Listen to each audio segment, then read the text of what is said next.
So this is what happens when you want a four-wheel drive, turbocharged, 280 horsepower, Ford Escort, and all you've got to start with is a rotten Mark IV shell. Let's find the story and let's have a look at how this has been built.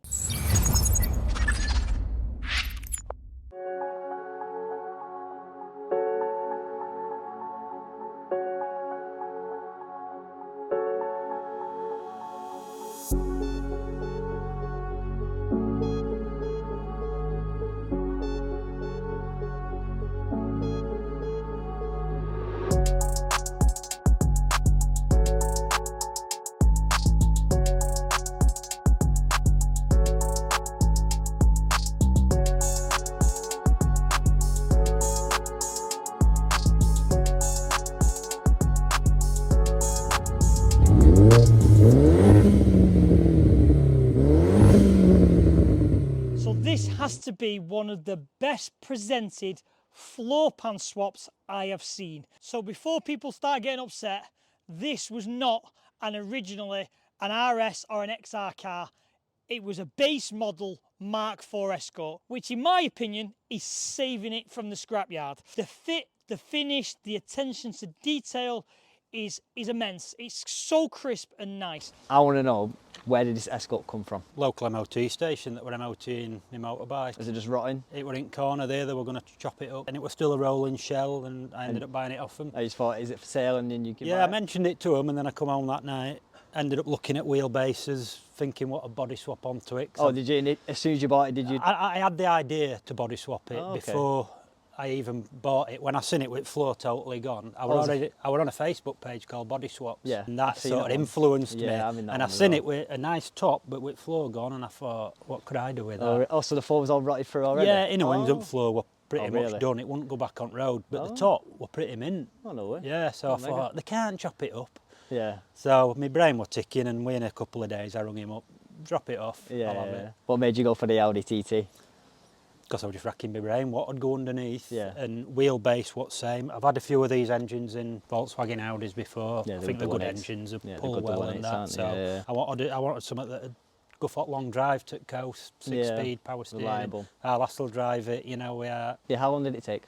The main build took me just under a year, because it were two cars and it were awkward. We were, you know, getting them in, out, one over. Yeah, But once I got them both cut and one over the top of the other, and it was just one parking space, it could stay in corner at garage. Yeah. I cracked on with Oh, it. really? What a few problems I've come across like this hitting here, and you know, fitment, Yeah, having yeah. to think round it. Like Yeah. there were no option with intercooler except that to come out front. Believe it or not, that radiator's got 5 fans on it. Does it? Yeah. Oh my word. Did you have to cut any of the TT, like shorten it or anything, or was it just? Yeah, I had to move leg ends back about that far, but they are really close up to bumper. I left them as much as I could, and I had to make a new cross member and that then. The full inner and outer come off TT, and then the Escort inner and outer went on, but braced up with some 40mm box section running through it all to strengthen it. So what do you mean by the box? Like an internal skeleton type Right, thing. to brace it all? Yeah, it runs from rear suspension mounting, all through sill, tied into the front corner at floor, up A-pillar, and then down to shocker top. And that's on both sides. Did you go off jig sheets or was it just... No, just Google. Just Google Googling lengths and wheelbase. Just Googling wheelbase as a different car. Right, and you just stumbled across the TT? Yeah, about an inch difference. Firewall, is that TT or is it Escort? Because you've got, the reason I'm asking that is the Escort dash. It's mostly TT underneath, but from the back of the scuttle panel and down the A-pillars, that's where the Escort dash mounts on. Right, so it's very high up anyway. The TT all sits underneath it, and then you've got your Escort Perfect. bolts just round edge and down door pillars. Because again, I see a lot of these, and none of these, the donor cars dash. Just as much work has gone into in here as it has the floor pan swap. What a lot of people do when they do floor pan swaps is they use the donor car's original interior, but this is the opposite. He has kept the original kind of 90s look Escort turbo feel in here, which to be fair is a lot more work than just leaving the TT stuff in. Everywhere you see these little red action pieces in the gear knob, the hazard switch, still all the bolts on the dashboard have these little red washers like the arches.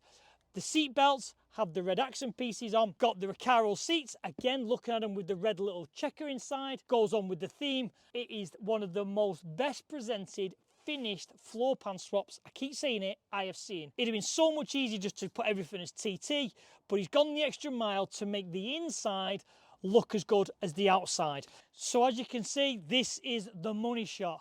This is the BAM 1.8 turbo, originally 225 horsepower. It has been remapped to around the 280 horsepower. Doing the full floor pan swap, it does make life easier because everything you see underneath is Audi TT. So with me seeing many floor pan swaps, this one is super cleanly done. Use the original inner wings off the Mark IV Escort, which is then put on top of the actual arch of the TT. Everything about this is really clean. I can't praise this car enough of how it's been presented in such a really nice way for the amount of work that's gone into it. In this light, the grey is stunning. So around the rear is literally the RS Turbo style front bumper again with the black accent piece.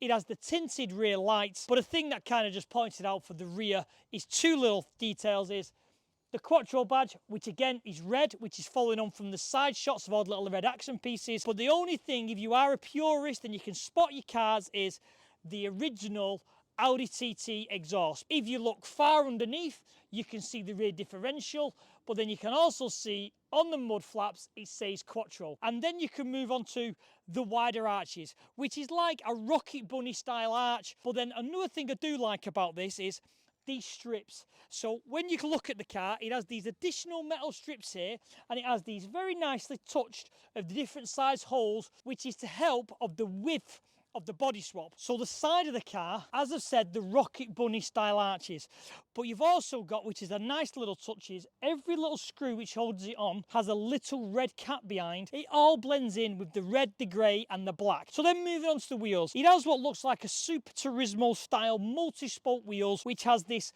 like centre lock setup, which looks like very much like the touring car kind of look, which again suits the body style, the wide arches, and I think the effect the owner's looking for. This is for me an absolute amazing combination, and in theory I would not change a single thing. Do you have any future plans for it? Is there anything else you want to do with it? I might go a bit with engine. I ain't got my mind up yet. I might end up stripping it, putting some rods, pistons in it, and a big turbo. But oh really? It still seems fast to me because I haven't had a fast car for years. Oh, so really? it's enough for now, but once I've had it a year or two, I think that might happen.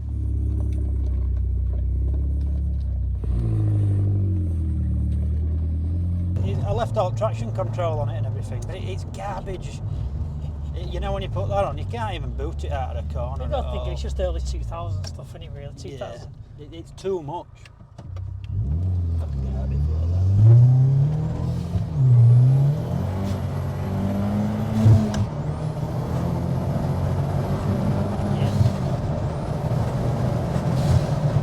You're more than your 250. More? Yeah, you're definitely more than your 250. Yeah. You are more than 280, 300 mark, 100%. Yeah. 100%. The original setup of the front wheel drive would never have done that. No, it wouldn't. No, it wouldn't. You'd have been 90 degrees on steering wheel in an RS Turbo, just trying to stop hitting cars on the other side of the road, wouldn't you?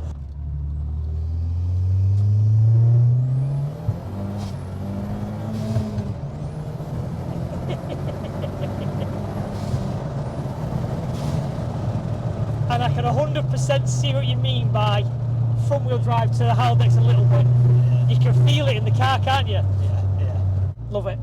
Cheers. Great car. I think you've took your time with it, and because you're a painted body kind of person and you've built cars, you understand the refinement needs to be there. Yeah. I am sort of tried to build it that it's like an absolutely brand new car. Show this. I've tried to make it nice, usable, so nobody can look at it and say, oh, I wouldn't have done that, but still usable. That's why I picked like a solid colour for paint, and you know, just say, oh, whatever happens to it, mend it like that. And like the little red, like I said, the accent, the red, and the I went with it all the way through. Anyone who's a purist watching this video who complains about this build, your turbo's not doing this. Your RS Turbo, your 3i's not doing this. It's not going to be reliable, and it's not going to be usable where you can kick its head in and it's going to drive nice. This does it. I can see why. I understand why people do this, but again, I hope it comes across on videos why people do this. I nearly got fed up building it, you know, when it come to interior, because it just felt like I wasn't moving forward, you know, all wired, trying to wire everything in and get everything working. Because I plumbed all heater in on like 3-stage switch, and it's got a little half a mini for, you know, for heat, and I thought I want everything to work, and it's got like a little rally heater box behind there. I thought I want everything in it, so it's just, I want it just to be a normal car, so you ain't got to get it to somebody like our lass and say, well, you don't do this and you've got to do this. You got to press that button, keep out of this temperature gauge. And, I just wanted it, so it's just like a normal car.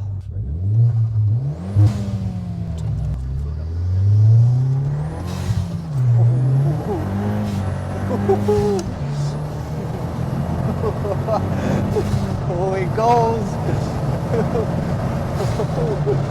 Oh, you can tell it's 4-wheel drive. You can tell.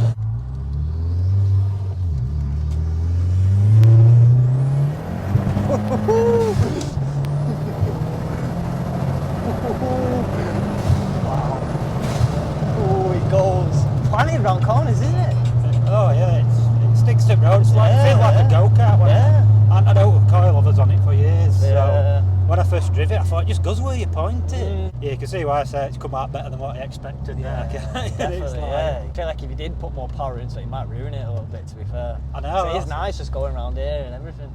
And it is quick enough. Because I've never been in an old Escort before.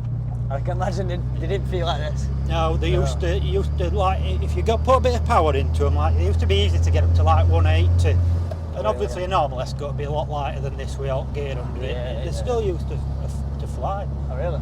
Yeah, you could get them to the 140, no problem. They used to rev limit at 140. And you'll keep it? Like, oh yes, forever? a keeper. I'll never get rid of it. Yeah. The family car now. Yeah. Lads will have it when I'm gone. As it should be. The Mark IV Escorts never drove nice, and they were never a good car to look after back in the day. So if one can be restored and kept on the road and kept that site alive for this younger generation, we have to tip our hat to him. So we'll sign this video off. What an amazing car. I hope you enjoyed watching that, and I'll see everyone on the next video.